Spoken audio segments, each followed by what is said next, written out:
काला साया। यूं तो बनारस घाट अपनी खूबसूरती के लिए बहुत प्रचलित है, पर घाट के किनारे कई राज लिए बैठे हैं।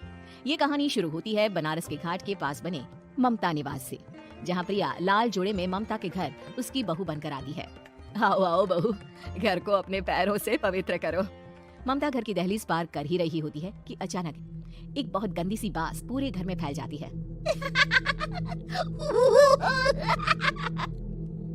ये बदबू और ये आवाजें, ये कौन हंस रहा है माँ?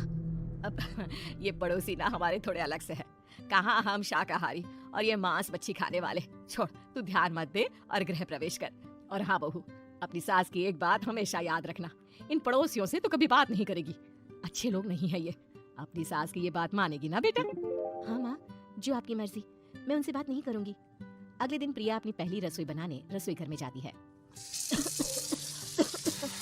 ये छोटी की बात तो नाक में जा रही है। एक काम करती हूँ, खिड़की खोल देती हूँ।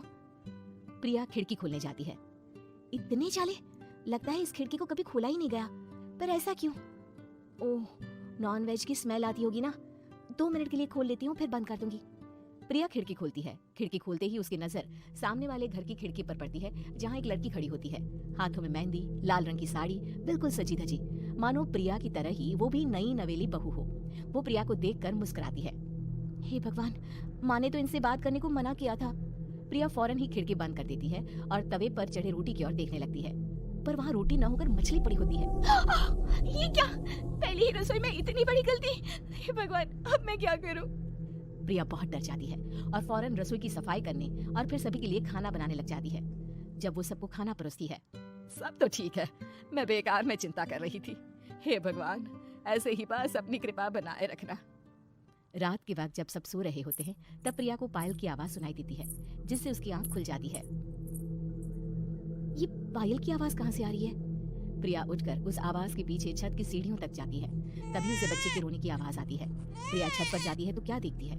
वही लाल साड़ी वाली लड़की अपनी गोद में एक नवजात बच्चे को घुमा घुमा कर सुला रही है। तभी प्रिया की नजर उसके पेट पर पड़ती है। ओह गॉड, ये तो प्रेग्नेंट भी है। सुनिए, बच्चा सो नहीं रहा है क्या? मैं कुछ मदद करूं? नहीं, आपके घर वालों को अच्छा नहीं लगेगा, मैं संभाल लूंगी। स्नेहा की गोद से बच्चा हाथ मारकर प्रिया की गोद में आने को छटपटाने लगता है। दोनों घर अगल बगल में बने होने के कारण प्रिया उस बच्चे को गोद में ले लेती है। प्रिया के पास आते ही वो सो जाता है।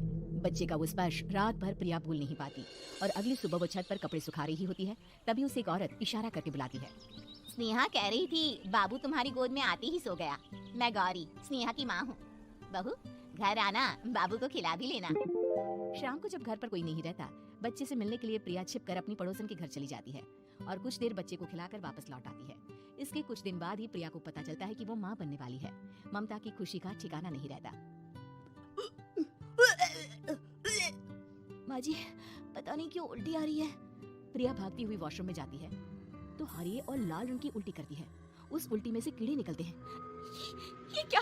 खून और ये कीड़े! माँ, माँ! प्रिया की आवाज सुनकर ममता दौड़ कर आती है, पर बेसिन में कुछ नहीं होता। प्रिया हक्की बक्की रह जाती है। ये सब क्या हो रहा है? प्रिया घबरा जाती है और अपने कमरे में जाकर सो जाती है। डर के कारण वो इतनी थक जाती है कि उसकी आंख लग जाती है। तब उसे ऐसा लगता है उसके पेट पर मानो कोई बैठा हुआ हो। कौन हो? प्रिया के पेट पर एक 5 महीने की बच्ची बैठी हुई थी, जो बुरी तरह जली हुई थी। माँ, तुम ही मुझे लाई ना अपने पेट में?